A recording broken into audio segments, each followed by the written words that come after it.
Okay, I just typed in investment risk calculator, came up with a couple of different options, whole thousands of different options really, and I happen to choose one of the top ones that are out there. This is from VISSF.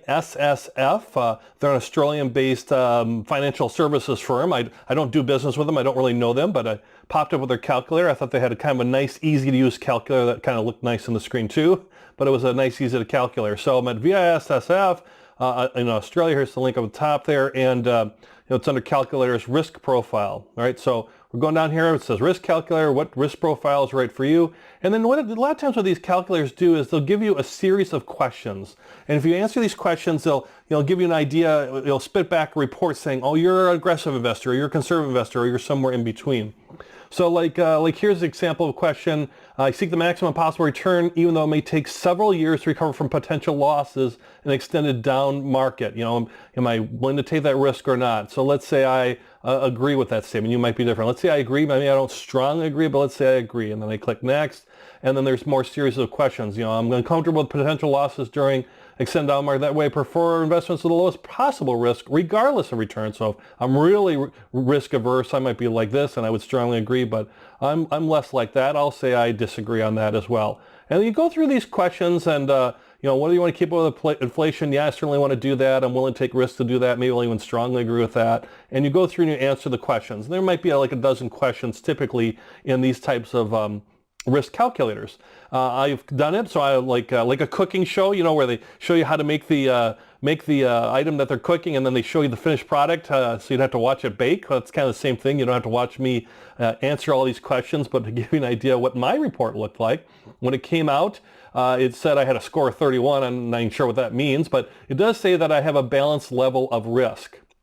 And then it gives usually like a little statement here that I'm prepared to take with their goal of achieving high returns over the long term, so I'm able to take some risk, but I want those high returns over the long term. Yeah, that's certainly me. And I prefer to invest in a combination of growth and income assets, weighted more towards growth.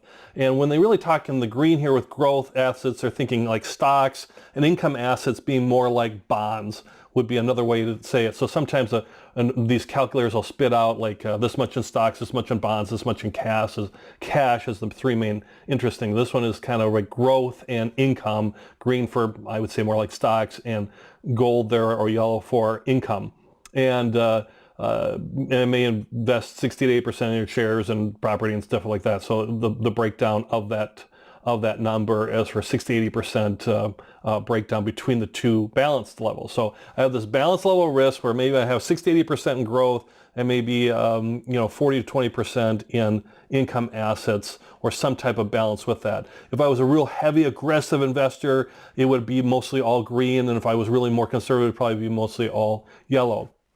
And this is different for me. We were talking about how investing changes over time. When I was a younger investor, definitely would have been much more green, would have had some gold, but I had that longer time horizon. Now that I'm a little bit older and I'm looking at financial plans, I'm looking at retirement, I'm looking at what the future holds. I've had success with investing. Now it's a matter of maintaining and holding on to that and generating income from it. So that's where I'm still more balanced, even though I'm still looking for a lot of growth. Hopefully I'll live a long time, and so still have a long time horizon.